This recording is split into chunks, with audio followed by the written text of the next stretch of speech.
Good morning, ladies and gentlemen. Welcome to Village Farms International's second quarter 2020 financial results conference call. Yesterday, Village Farms issued a news release reporting its financial results for the second quarter ended June 30th, 2020. That news release, along with the company's financial statements, are available on the company's website at villagefarms.com under the Investors heading. Please note that today's call is being broadcast live over the Internet and will be archived for replay both by telephone and via the Internet, beginning approximately 1 hour following the completion of today's call. Details of how to access the replays are available in yesterday's news release. Before we begin, let me remind you that forward-looking statements may be made today, during or after the formal part of this conference call. Certain material assumptions were applied in providing these statements, many of which are beyond our control. These statements are subject to a number of risks and uncertainties that could cause actual results to differ materially from those expressed or implied in forward-looking statements. A summary of these underlying assumptions, risks, and uncertainties is contained in the company's various securities filings with the SEC and Canadian regulators, including its Form 10-K MD&A for the year ended December 31st, 2019, and the 10-Q for the quarter ended June 30th, 2020, which are available on EDGAR. These forward-looking statements are made as of today's date, and except as required by applicable securities law, we undertake no obligation to publicly update or revise any such statements. I'd now like to turn the conference over to Michael DeGiglio, Chief Executive Officer of Village Farms International. Please go ahead, Mr. DeGiglio. Thank you, Jack, and thank you everyone for joining us today. And with me on today's call is Village Farms Chief Financial Officer, Stephan Ruffini. For today's call, I'll begin with a review of the highlights of the quarter, most notably the sixth consecutive quarter of profitability for Pure Sunfarms, as well as positive EBITDA in our produce business. Steve will then review our financial results, and I'll return briefly to discuss why we remain so confident in the future of our company, and then we'll open it up to Q&A. Before I begin with respect to COVID-19, I am again pleased to report that all of our Village Farms and Pure Sunfarms facilities in Canada and the U.S. have continued to operate uninterrupted, as they have since the start of the pandemic. We have experienced an extremely small number of COVID-19 illnesses at 2 of our 4 produce facilities in Texas only. However, appropriate protocols were followed and have been no material disruptions to our operations. Our success to date in managing the challenges of the pandemic is a testament to our adherence to the recommendations of health authorities at all levels of government, which are over and above the already high standards of hygiene practices and safety protocols already in place as a highly regulated fresh food producer. In fact, other than the slowing of the build-out of provincial retail cannabis infrastructure and its effect on industry sales, COVID-19 has had no material negative impact on our operations to date, and at this time, we don't foresee any lasting impacts going forward. So before I start my scripted remarks, I just want to say how important this most recent quarter was for us and how pleased I am with the results. We proved clearly that Pure Sunfarms can lead the Canadian cannabis market with the highest quality products at aggressive pricing and deliver profitability. It is clear evidence of the long-term durability of our business. Now, on to the highlights for the quarter, starting with Pure Sunfarms, of which I remind you we own just under 59% as of the beginning of the second quarter. So the second quarter continued to demonstrate the earnings capability of Pure Sunfarms, the direct result of transitioning existing low-cost, large-scale, technologically advanced growing operations to cannabis production. 30-plus years of experience in vertically integrated intensive agriculture. The best management team in the industry at Pure Sunfarms, a frugal approach to SG&A, a pragmatic, well-thought-out approach to brand and product positioning, and an overriding focus on cash flow generation, and a clear understanding of what is required to compete in the Canadian market. In Q2, we generated our 6th consecutive quarter of positive net income and our 7th consecutive quarter of positive EBITDA. That's every quarter since we started shipping cannabis at scale, which was back in Q4 of 2018. And we achieved this while transitioning from selling entirely into the wholesale market to now predominantly branded retail sales. All-in cost of production per gram for Q2, and I will once again emphasize that this includes depreciation and also includes packaging logistics. Its all-in cost was 84 cents Canadian dollars per gram. This brings Pure Sunfarms' average all-in cost per gram for the last 4 quarters to 80 cents Canadian. While we are obviously pleased to continue to lead all Canadian public greenhouse and indoor producers in this important metric, most by a fairly wide margin, we are also confident that we can still bring this number down further as we continue to refine and enhance our operations, and especially as we bring our own extraction operations online, grow new strains, and further hone our growing techniques. The ability to grow high-quality cannabis at an industry-leading cost is clearly a competitive advantage for Pure Sunfarms, providing significant pricing power while still generating profitability. I want to mention here that we are currently evaluating if we're going to continue to provide cost of goods sold on a per-gram basis going forward. It has never been to our advantage competitively to have this number in the public domain. We do not provide it for our produce business for this very reason. Having established ourselves as a low-cost leader and with a proven track record, we are of the mind that gross margin, net income, and EBITDA figures going forward should suffice as a measure of our operational performance. At the top line, retail branded sales for Q2 were slightly up on a dollar basis from the first quarter of this year. However, sales volume increased 89% from Q1. As we ramped up the introduction of our large format value products, which I will discuss more in a moment, it is important to note that we still generated a 33% gross margin in Q2, even with our aggressive pricing strategy and the shift in sales mix to a high proportion of large format product. This is a very, very important takeaway in this quarter.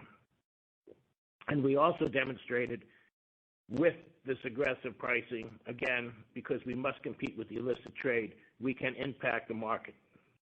We are seeing this momentum continue with a solid start to Q3. I will note that July was a record month for sales of Pure Sunfarms products by the Ontario, Alberta, and British Columbia provincial boards to their retailers and through their own websites.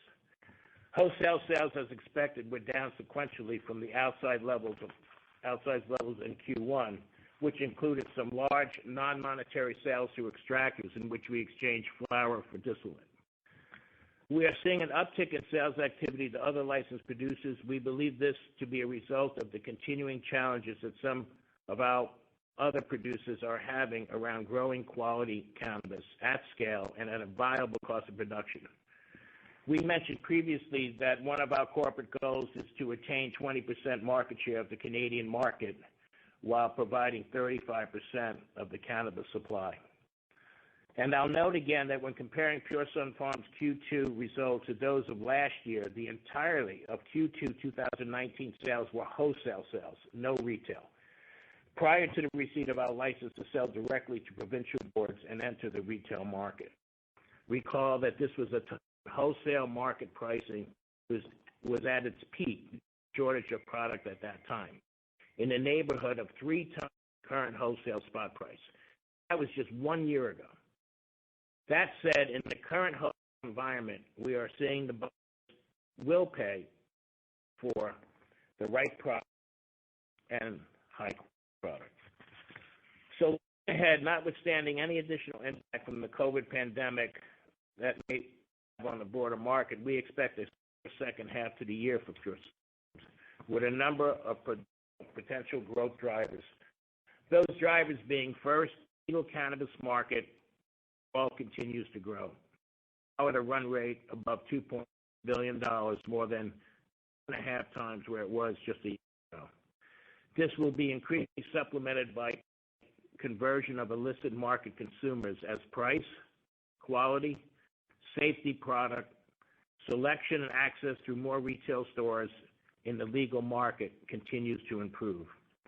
It's worth noting here that the OCS reported that in the fourth quarter of 2019, more than 80% of cannabis consumed in Ontario was still purchased in the illicit market. That's more than 80% just months ago. This proves an excellent reference point for the size of the opportunity, especially for those who have a leading share in the legal market.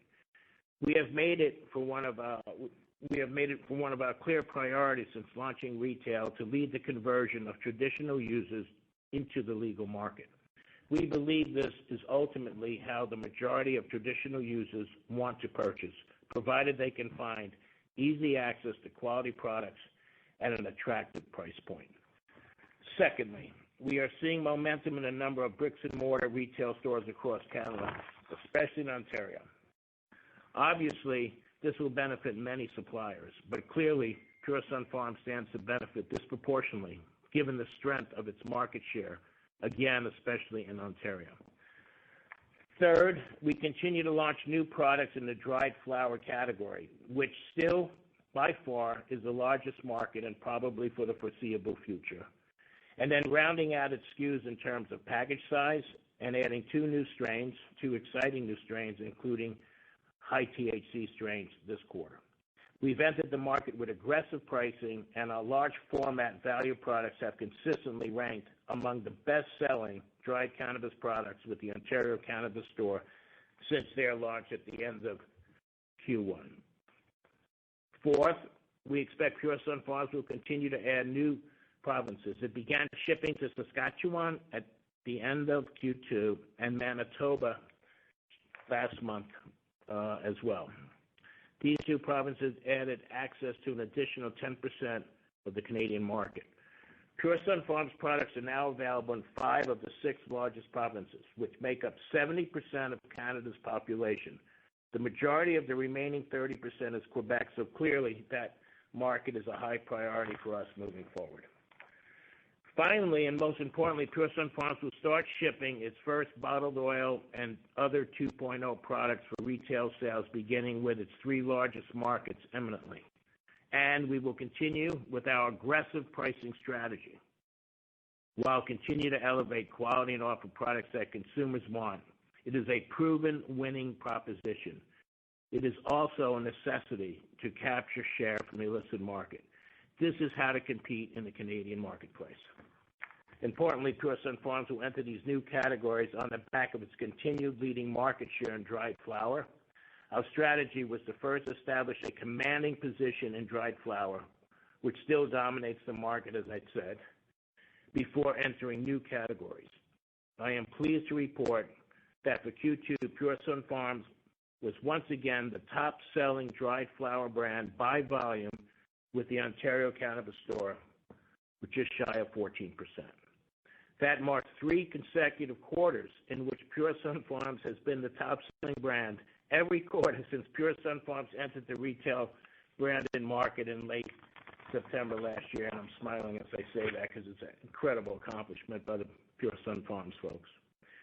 In fact, if we look at the data all the way back to October 1st of last year through the end of July of this year, a 10-month period, Pure Sunfarms still ranks number 1. I just want to pause on this for a moment. Since October of last year, Ontarians have purchased more Pure Sunfarms dried flower product than any other brand. I would like again to congratulate the team at Pure Sunfarms. It's a tremendous achievement. So, amidst a rapidly evolving market with a continuous stream of new product introductions, Pure Sunfarms has consistently had products in the number 1, number 2, or number 3 spots for dried flower, often having multiple products among the 5 best-selling products. It's worth noting that Pure Sunfarms has achieved this with no major promotional expenditures, no celebrity partnerships or endorsements, no media hype, just great brand positioning executed by second-to-none management team. It's one of the reasons SG&A remains low. As I have discussed many times, this is a direct result of Pure Sunfarms' strategy, high-quality products that consumers want at an attractive price. And I will add that we weren't all surprised when a recent survey found that more Canadians believe the best cannabis is grown in British Columbia than any other place in Canada, and in fact is world-renowned. It isn't folklore. As growers, we know that BC is hands down the best location to grow cannabis in Canada, and that matters to the quality of the product. Selecting the best growing region is critically important. Like Bordeaux in France and Napa in California, geographical location for growing matters. It's not about the location you have, it's about having the right location. As I've discussed on past calls, we don't get the same level of sales detail for the other provinces in which we sell, but based on the data we do have, we continue to see strong brand and product performance in Alberta and BC, which we've just recently started shipping to both provinces. The biggest challenge right now for Pure Sun Farms, as it is for all suppliers, is that there are simply too many producers in the market for the size of the legal market, upwards of 50 in some provinces. And there appears to be an interest on the part of the provincial boards, at least in the short term, to spread their budgets around. That said, the market is steadily growing, and the supplier landscape will shake out. It has to. There are too many producers that simply don't have a durable business model, too many producers that are not able to grow quality or grow at a viable cost, and too many producers are consuming their balance sheets quarter after quarter, year after year. In the interim, we have temporarily scaled back production at Delta 3 to better align our output with sales for the next term. With 16 grow rooms in Delta 3, we have the flexibility to easily and quickly adjust product volumes, as well as products we are growing. We are focused on cash flow generation and therefore how much we can sell, not how much we can grow. Recall that Pure Sun Farms' goal is to capture at least 20% of the dried flower market in Canada over the long term. A level was achieved that we actually achieved in the month of April in Ontario. And we remain confident that as the Canadian industry moves beyond its startup phase and operates as a mature, efficient market, this goal is well within reach. Our industry-leading greenhouse cultivation costs will continue to be a significant advantage in support of further market share growth in the legal market, and of critical importance, capturing meaningful share from the illicit market. Competing directly with the illicit market is what will truly drive sales. It is the key near-term strategy for Pure Sun Farms, and the tactics to achieve this are in place, working, and validated. Again, this positions us very well for the launch of our bottled oil and 2.0 products in the very near term. So quickly about our produce business. Village Farms has had a strong second quarter, delivering nearly a $6 million year-over-year turnaround in adjusted EBITDA to generate positive $1.2 million EBITDA. The increase was a result of a number of factors.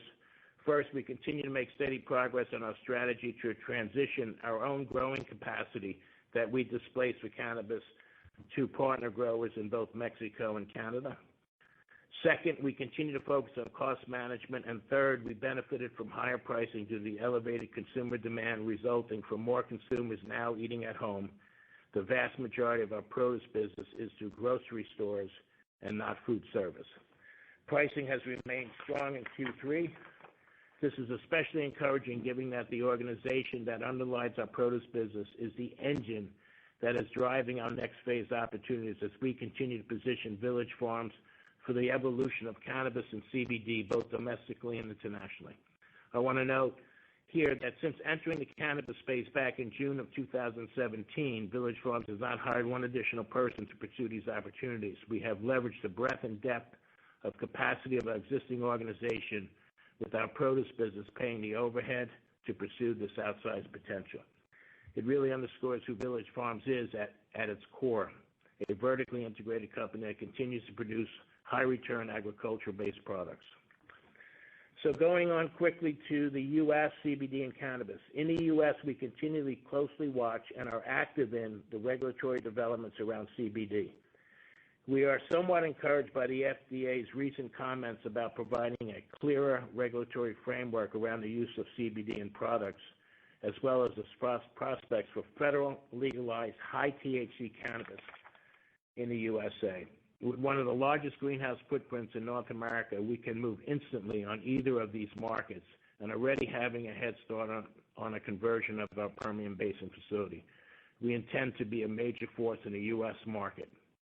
We recognize the FDA has other priorities at the moment, however. We also believe the agency recognizes the importance of providing a clear path forward that will allow companies, large and small, to make prudent, well-informed, risk-mitigated decisions to enable the industry to flourish and prosper to its full potential.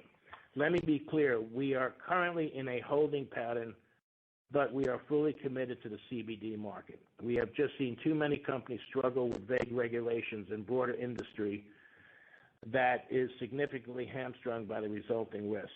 We are simply being prudent. We don't need to be in the market now, and we won't put our shareholders at risk.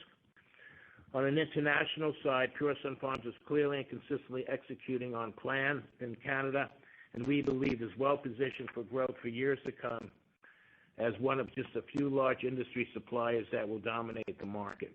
This has enabled us as a management team at Village Farms to turn our attention to extending our international reach, always with a focus on prudent capital allocation for well-researched opportunities with outside potential returns, both short and long term.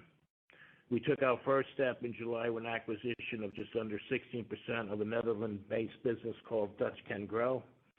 Dutch Can Grow is a consortium of partners with various expertise that has applied for a license, become one of no more than 10 licensed suppliers to somewhere around 80 cannabis shops, known there as coffee shops, in the 10 cities under the experimental government program. These 10 cities will comprise the first legal recreational cannabis market in Europe.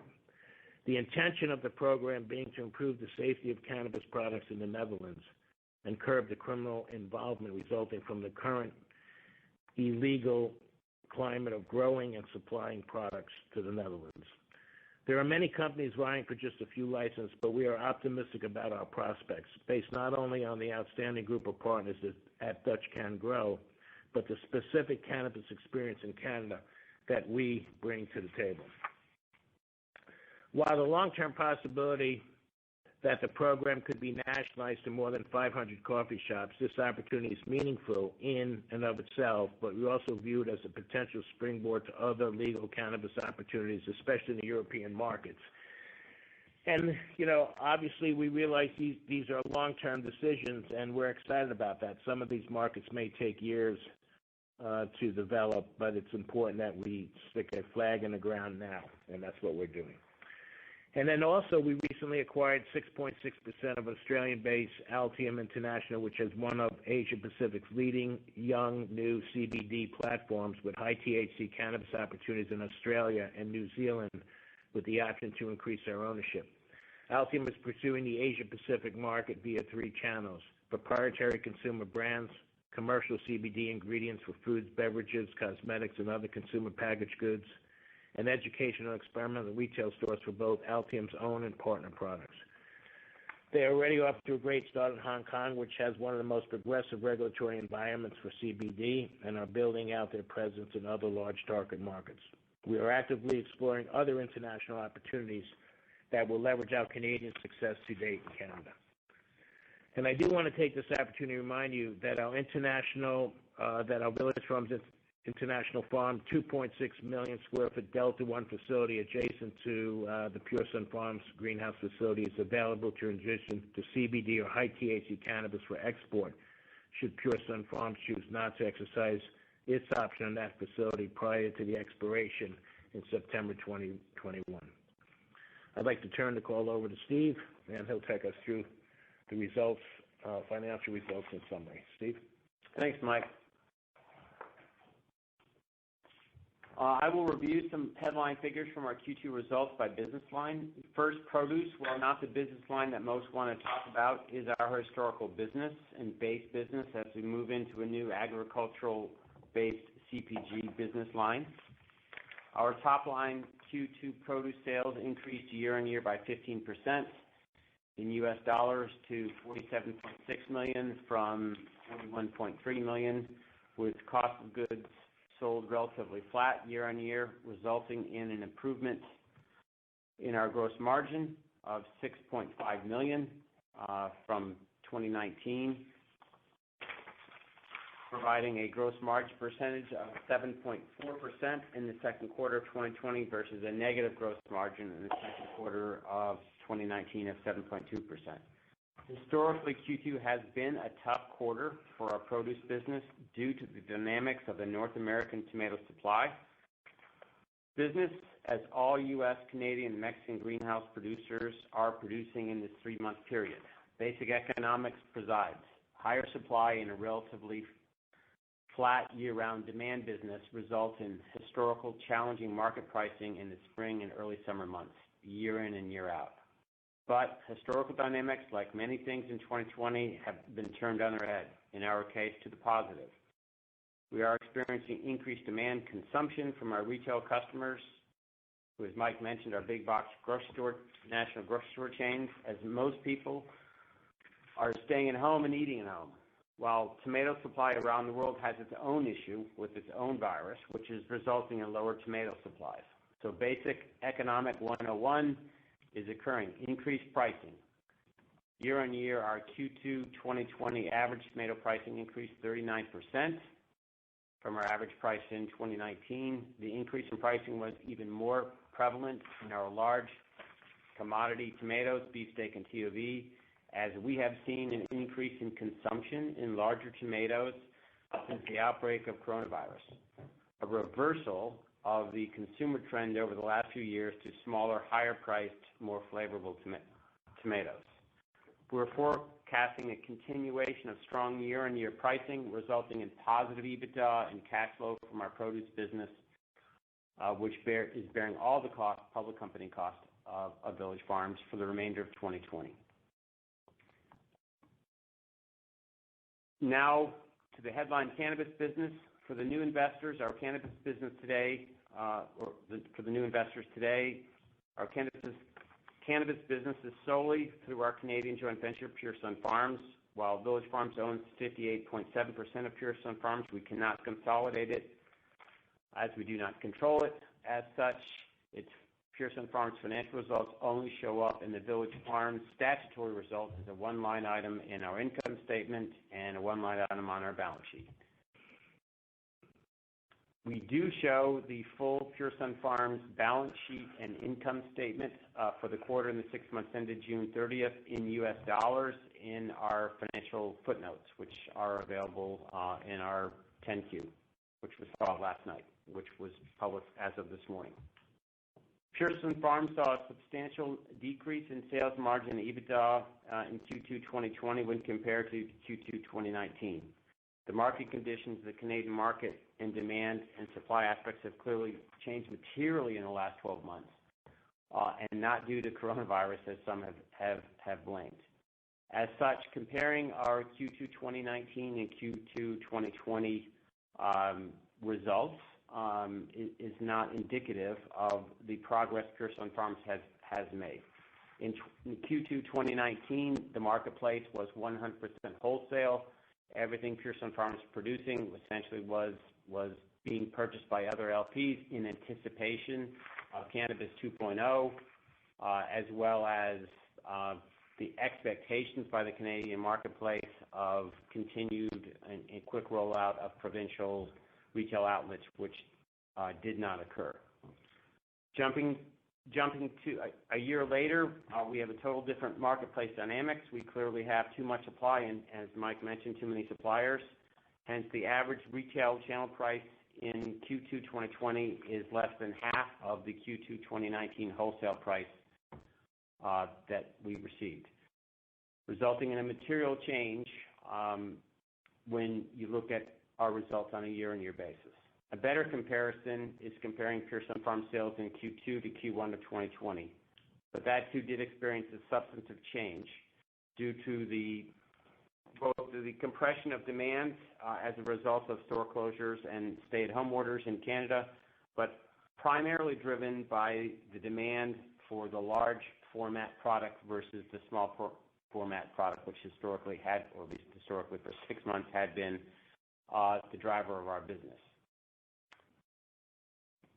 As Mike mentioned, quarter on quarter, the provincial retail sales volume increased 89%. This was driven by the large format, lower priced SKUs, which were a predominant product sold in Q2, which was 80% of our sales in Q2, provincial or large format.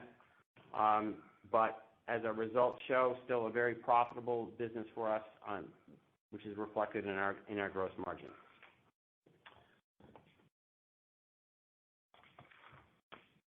As Mike has mentioned, with respect to our cost per gram metric, which is not an industry standard by any form of the imagination, we did provide that this quarter, but as Mike mentioned, we probably will stop providing that as it's not a great comparison. When one compares Q2 2019 to 2018, the 2020 cost of goods per gram was 84 cents Canadian versus last year's 65 cents per gram. Last year was 100% wholesale, so it doesn't involve any packaging or logistics costs.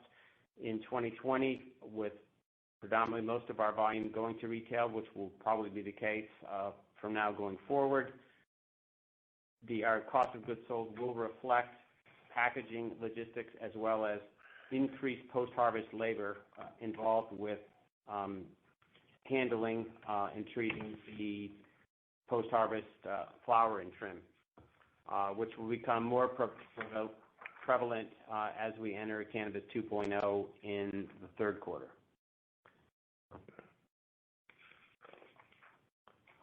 Just one other quick note on our balance sheet and cash flow, which tend to get overlooked by the headline Cannabis Business. For the 6 months ended June 30, 2020, Village Farms had positive cash flow from operations of $2 million versus a $9 million cash outflow for the 6 months ended 2019, an impressive $11 million turnaround. Village Farms is sustaining itself from its produce business. We're not diluting our shareholders or raising cash just for the sake of supporting ourselves. We were able to fund the two acquisitions, two investments, as Mike mentioned, in Holland and Asia from our produce cash flow. And we look forward to a continued strong final 6 months of the year. With that, I'll turn it back over to Mike. Thank you, Steve. So we are now at a place where we can really see the future of Village Farms coming into focus. We are realizing our vision to become a highly profitable, plant-based consumer packaged goods company, leveraging our decades of experience in large-scale, low-cost, intensive agriculture and our vast organizational capabilities as a vertically integrated supplier to the North American major grocers and big box retailers for emerging, for new, and high-value opportunities. At Pure Sunfarms, our plan does not change from day one. Lead the industry as a low-cost producer of quality product. Establish and grow a leading market share in dried cannabis. Leverage that brand performance for other large product categories, and do it with consistent profitability. We look forward to watching Pure Sunfarms build on its success with the imminent launch of its Cannabis 2.0 products, and the Canadian industry still continues to grow. We are at the leading edge of the global cannabis frontier, and this is a massive opportunity, and we are proud to already be one of the most successful companies in the world in this new industry, but also excited about our many future opportunities at home and abroad, in CBD and in cannabis, and that will drive shareholder value in the near term, midterm, and longer term. And I just want to reiterate my opening comments about how pleased I am with the Q2 results. They clearly show the earnings power of Pure Sunfarms and how this part of our business will continue to deliver value for our shareholders. We pushed the envelope on pricing in the second quarter to demonstrate that we can compete with the illicit trade day in and day out and be profitable. That is a huge demonstration. And with that, we will take any questions that you may have. Certainly. At this time, if you'd like to ask a question, please press star one. Aaron Gray with Alliance Global Partners, your line is open. Hi, good morning, and thanks for the questions.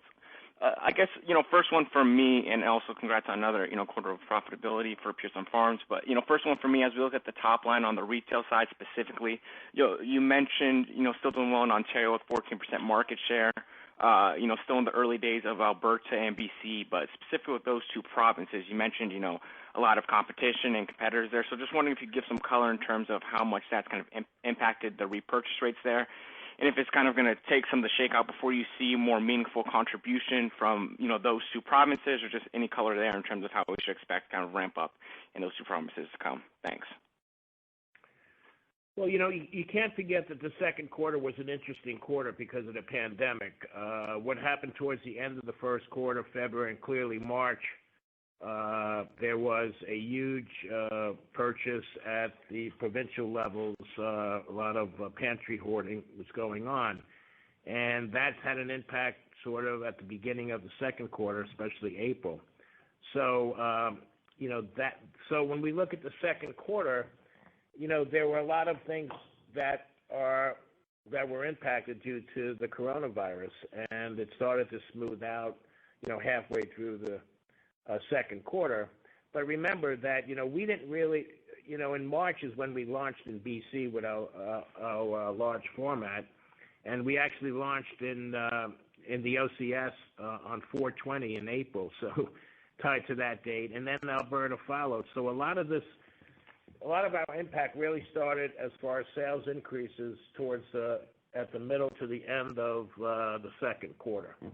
And now going forward, this will be the first full quarter that Alberta and Saskatchewan are on. Our large format is in all those provinces, and I think we'll start, we'll demonstrate that traction in the third quarter going forward. Okay, great. Thanks. That's super helpful. And then if I could just ask one more on the gross margin side, certainly makes sense how we saw some pressure sequentially as you rolled out your value formats. But a couple of things here, as we think about, more value offerings coming online, and then also potentially 2.0 products, and then also it seems like you have some opportunity on the cost per gram side, how to kind of think about the puts and takes in terms of the gross margin evolution over the next couple quarters. Thanks. Well, I think this will be the lowest, I think the second quarter. Look, we pushed the envelope in the second quarter, and because at the end of the day, we've always said that for us, it's about taking and cannibalizing the illicit trade. That is the market as we see it, and whether it's dried flower or vapes, which we'll soon be launching, we have to go through the cards we're dealt with in Canada, and the Canadian market is very different than any other market. All these international markets will have uniqueness to them. So Canada is very different from the U.S. The cards we're dealt with in Canada are that one, as I've said many times before, we have to pay a huge amount of taxes. Our taxes for our licenses, which is based on revenues, will slowly in the next 6 months be close to $500,000 a month. We pay $1 a gram excise tax. There has to be a strong margin for the provincial boards to make, and then we have to make our margins and be profitable.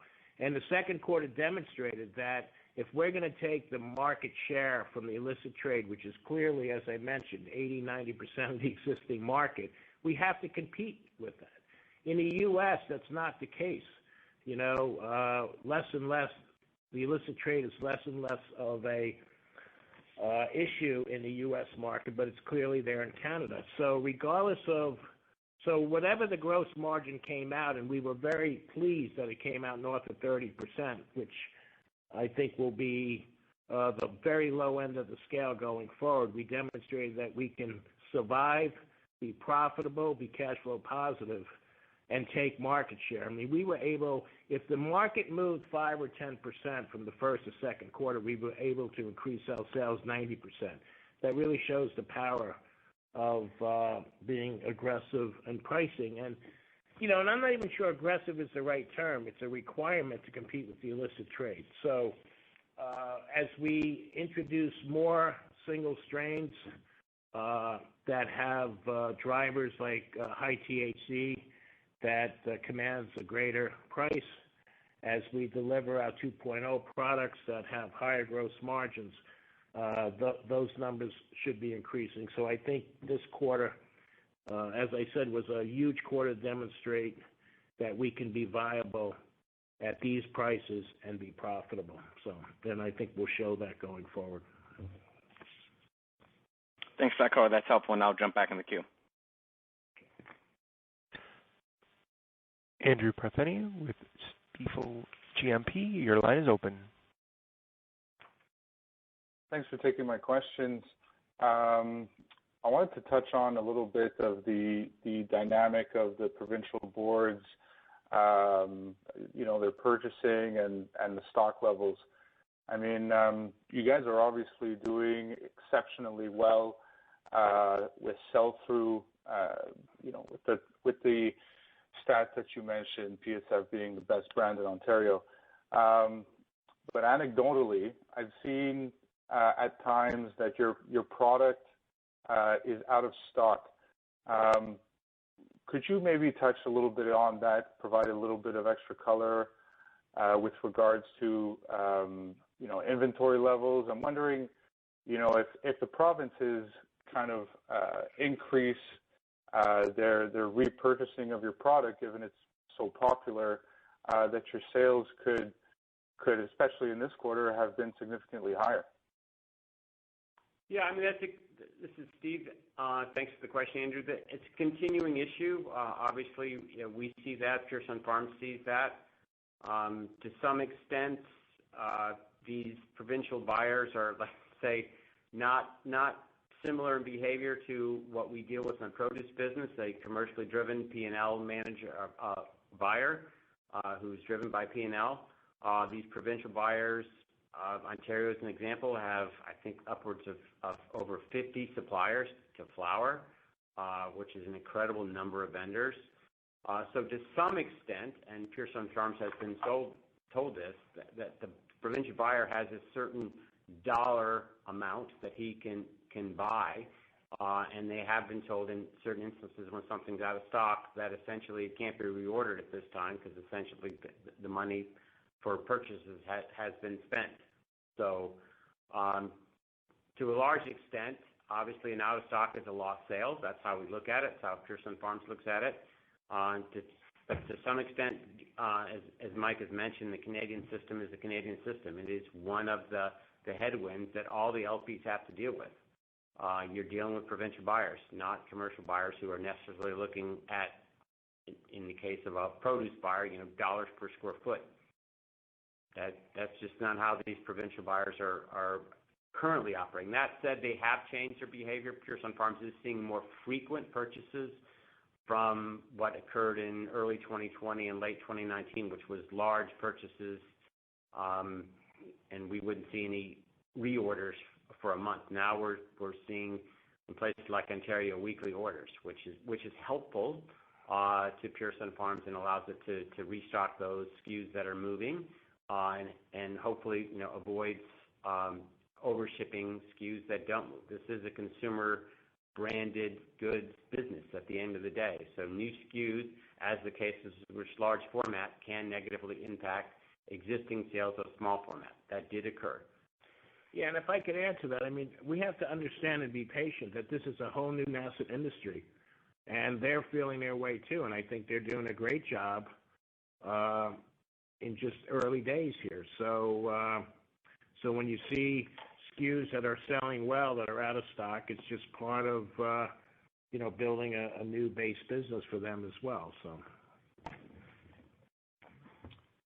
thanks for that additional color. If I could ask one more, just on the expansion of your geographic distribution and adding new provinces. You touched a little bit on that on your prepared remarks, but maybe if you could just give a little bit more color on what exactly are you working on to penetrate additional markets? What's really the obstacles that you guys kind of face to turn on that new contract and win that shelf space? Well, I think the information we're receiving for the provincial from the provincial markets that we are in is that we're in a position of 1, 2, and 3 in terms of quantity being sold. So, we're very pleased with that. And as I mentioned in my remarks, the final Quebec is really the final major market we want to penetrate, which then will represent 70 to 80% or more than 80% of the Canadian population, and that's the only one left. But I think Pure Sun Farms has been very prudent in making sure they can deliver to each provinces, fulfill the orders, understand what their needs are before they take on another one. Because as we know, you always want to deliver, and so I think they've done that. Although prudently, they've moved very quickly, and Quebec is on the radar screen for sure. And I think, God willing, that'll happen pretty soon, and then we'll be where we want to be, more or less. There are some discussions going on with the Maritimes as well, but Quebec is the next big move for us. Thanks for taking my questions. Yes, Adam Buckham with Scotiabank, your line is open. Good morning, Mike and Steve. Thanks for taking my question. I wanted to dig a little deeper on pricing to start. So it sounds like from your comments, you expect to see overall pricing stabilize to an extent moving forward at PSF. So I guess my question is, with where PSF now and the product portfolio is now, do you believe that there's any need in the near term for price adjustments to maintain our growth share, or do you see the current setup as hard to match by the market? Yeah, I think yes to both. I think, we don't spend a lot of time really looking at the competition. We just are driving our business model forward. And again, we see competing with the illicit trade and understanding that's the industry, that's the market that we have to understand and compete against. Now, if others can't compete at that level, that's their issue, not ours. But that's where we're going. And this, as I said, this was a demonstration that we can compete day in and day out against the illicit trade, while we have all these other cards we have to deal with in terms of the dollar excise tax and the ability, we don't have any ability to use the tools that the illicit trade may in terms of biologicals or pesticides and so on. And it's almost like growing, as I've mentioned in the past, with one arm and leg tied behind your back.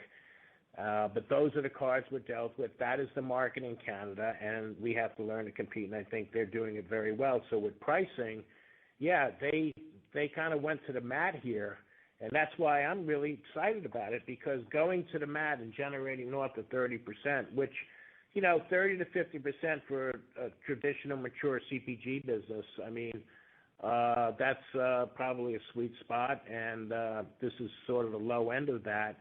But I don't see that we have to deliver pricing any lower to compete. We've demonstrated that. The 90% increase in volume sold supported that we're at that sweet spot. So I think now the introductions of single strains and H2O products, Health Canada, the vape pens and everything else we're delivering will be at higher margins, and our average margin will come up. So I think this is sort of the bottom of that range.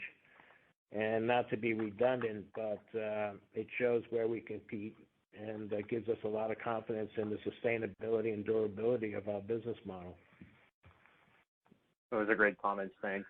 So secondly, I guess at a high level, can you provide some color on just how the cost profile is different between, your wholesale sales, the large format, and your other SKUs?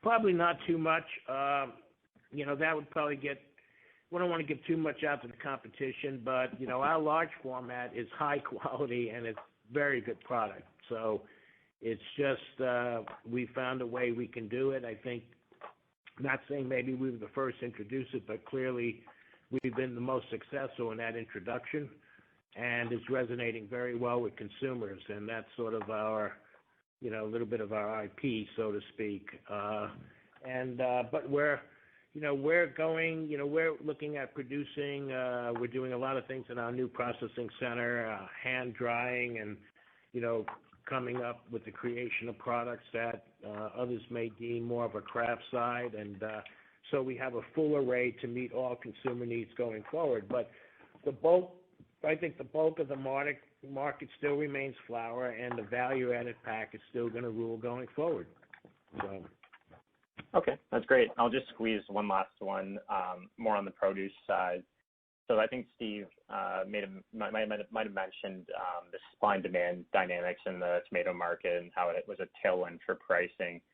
Can you maybe provide some detail on what you're seeing in the market currently, and then when you might expect supply to catch up to where demand is? Yeah, well, like I've always said with the produce challenges are caused by the NAFTA agreement that change the dynamics, and it would be similar that if the Canadian government opens up importation of cannabis from South America, as an example, it's going to change the dynamic, and that's what happened in the produce industry. We compete with Mexico, and I've said, and we grow in Mexico. It came to the point where if we can't beat them, join them, because it's a labor-intensive industry, and we're paying $20 an hour all in, whether it's our Canadian or U.S.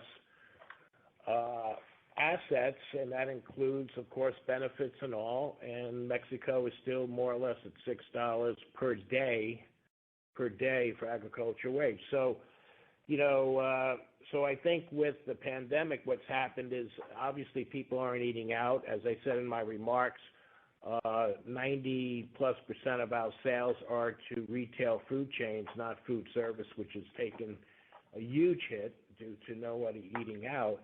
So we were fortunate there. And people are eating at home more. It's driving greater fresh food sales.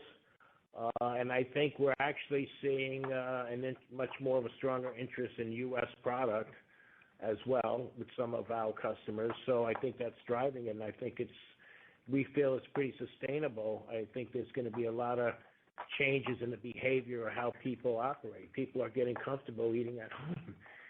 So we feel good about that. And, we continue to work on our relationships. Part of the result was replacing volume that we lost in conversion of our greenhouses. And so I think we'll continue on.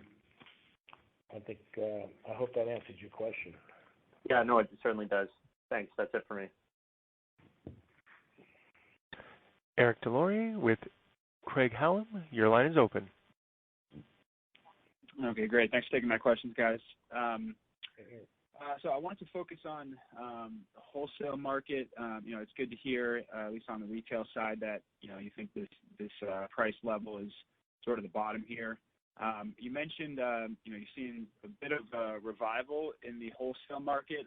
Would love to just hear your commentary on if you think this is sustainable, or should we still think about these as sort of opportunistic, lumpy sales? Yeah, it's a good question. I mean, it's hard to predict longer term. If we looked a year ago where we were in wholesale, not just in terms of volume in the second quarter of last year, but in pricing, that's dropped off a third of what it was. So that was probably non-predictable a year ago. So to sit here now and say what it will look like long term, it's unknown. I mean, part of our wholesale conduit is extractors. We have good relationships with those folks, and hopefully that continues on. But I think at some point, we're working with other LPs, and let's face it, in our produce business, we've worked with competitors for years. We have good relationships with competitors. We supply competitors, and to a degree, I think that will get some traction going forward. So I don't necessarily see it growing exponentially, but I think it's going to come back from where it was in, the fourth quarter. That was pretty non-existent. Okay, that's a good color. And then last one from me, I just wanted to touch on the 2.0 products. We've seen kind of some hit and miss results in the market. Vapes seem to be doing better than oils or soft gels, for example. Just kind of wondering what your guys' takeaway has been seeing competitors in the market. And then if you can, what kind of product mix do you think is reasonable going forward? Should we think of it sort of as like 75% flower for you guys and 25% 2.0 products, or is that kind of off the mark? Just any color would be helpful. Yeah, flower rules, and if you look even in the U.S., the major markets, California, Colorado, flower still rules, and I think it will for a long, long time. I think the management team, the leadership, Mendesh, he has a real clear understanding of seeing what's working with others before we jump in, and so we've taken a very prudent approach to what products we're going to launch on the 2.0, and vape pens as an example, yes, is one, and see how that goes. And as I said in my remarks, once we enter a particular segment, we want to work it as best we can, make sure our price point is right, we can make money doing it, and try to take a commanding lead. And I think, that's on the horizon, and that and oil, and probably not much more in the foreseeable short term till we make sure we can deliver those benefits and excel there. But I think, when you look at the other markets, confectionery and beverage, they're still very, very small markets, and they still have to be proven out, see what the consumer preferences are going forward. So we're going to be prudent before we jump into those. But as I said, flower, and we still have a ways to go in trying to dominate and build our market share there, and we're very focused on that priority.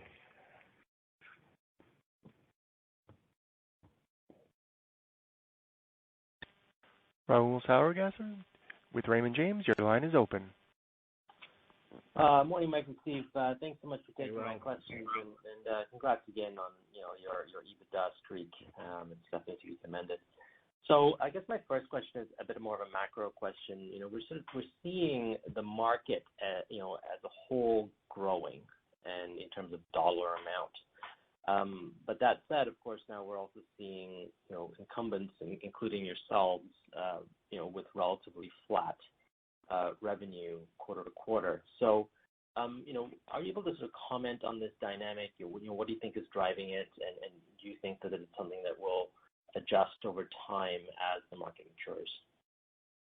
I definitely think it will. The second quarter was a crazy quarter. It's almost like we're forgetting the impact of the pandemic and in the consumer's minds in March and April. That was just, 60 days ago, 90 days ago. So if you remember when we reported and the other LPs reported, it was a very unstable time. It was hard to predict.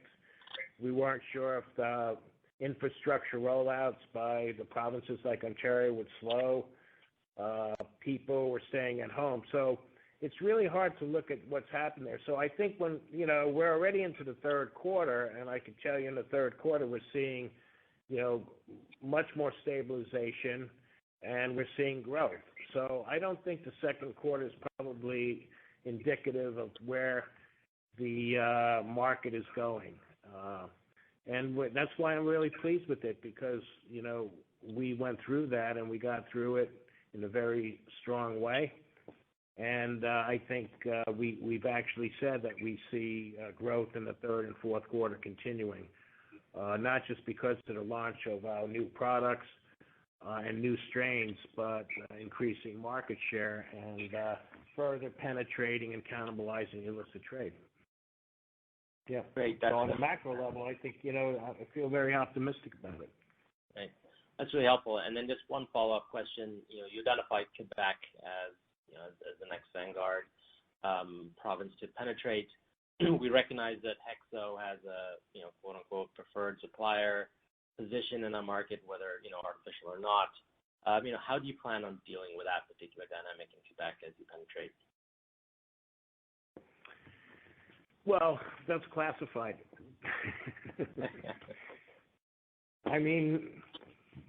Let's just see what the results are going forward, Raul. Okay, great. And then just very quickly, I'll just squeeze in a quick question about international. So obviously there is the Dutch Can Grow, and then the deal in Asia. how do you see your broader international strategy rolling out and committing capital to this sort of outsized long-term opportunity?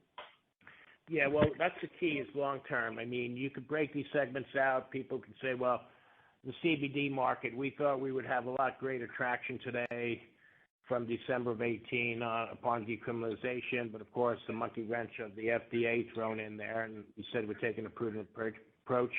But we're very committed, and we see that as a huge, very exciting market that we definitely want to be a major force in, whether we build it, buy it, or work with partners in that market. But we want to stay a little bit on the sidelines so there's clarity from the FDA. We just think it's prudent right now. So that said,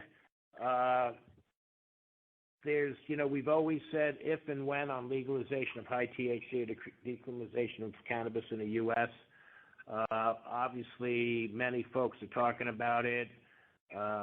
Even the tax opportunities for the government, the local municipalities are resonating, elections coming up, so it's anybody's guess what happens.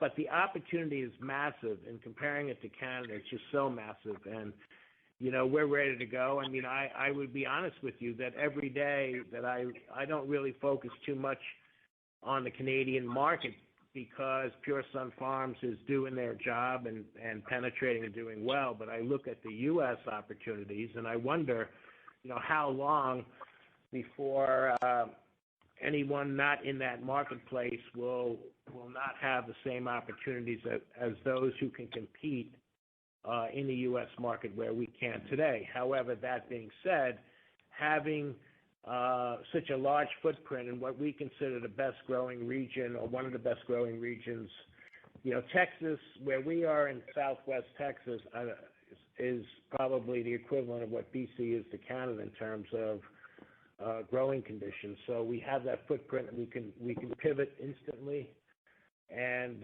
maybe we'll go that alone. Maybe we'll do it in partnership with others down the road. But that's a massive opportunity. But in the meantime, we're just not going to rest on our laurels. So we're looking at opportunities internationally. And I'll tell you about the Dutch Can Grow. What's so exciting about that is it just shows a movement of a specific European nation that has been very, very myopic on legalization of cannabis for decades, starting to show the trends of loosening up on the old mentality that cannabis cannot be legalized. And that's exciting for us because that's one of many countries in the EU.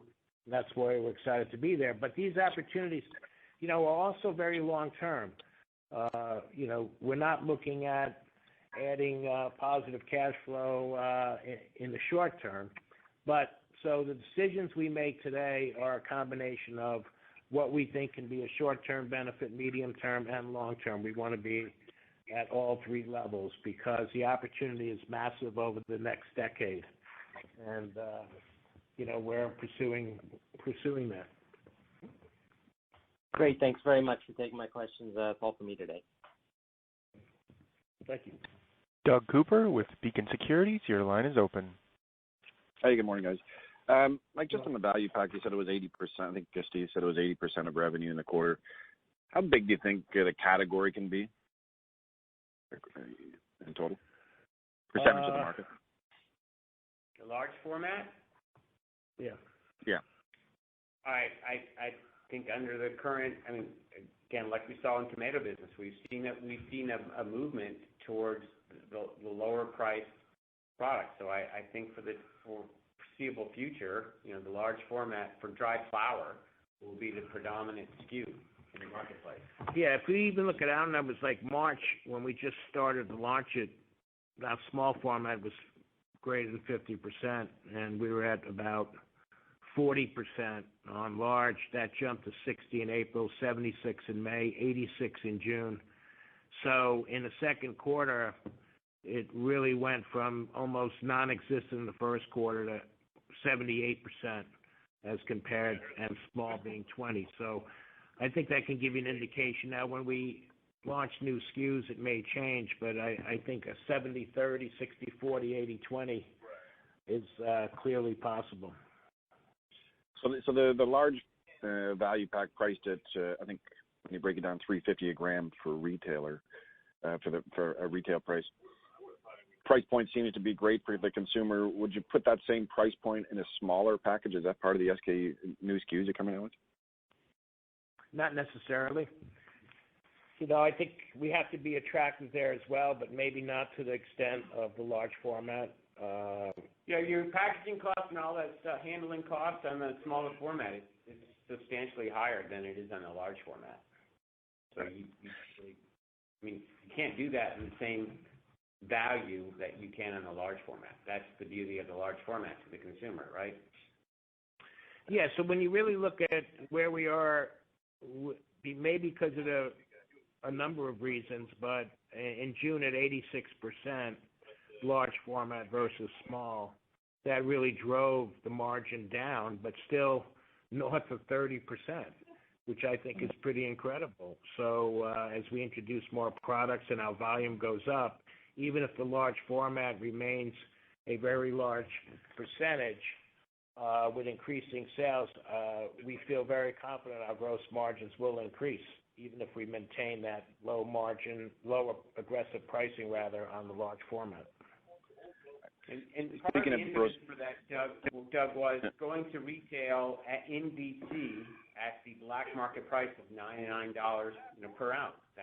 That was the focus of the Pure Sunfarms management team. They wanted to go to market at the black market price. You touched on that gross margin.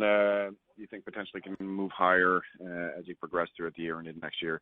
Steve, can you just talk to us about the accounting for 2.0 products, considering I think you've said in the past that, in one sense, trim is garbage from an accounting perspective. So what would be how does the accounting work on that product line? Well, for us, again, as I said, the cost per gram is a non-industry standard, so I know you and others are trying to track that metric, and I asked the question, well, does that include trim or not in the denominator of production? We do not. Pure Sunfarms does not include trim, because ultimately we're in the business of growing flower and using the flower, but trim is used and utilized in Cannabis 2.0 product, being vape pens, etc.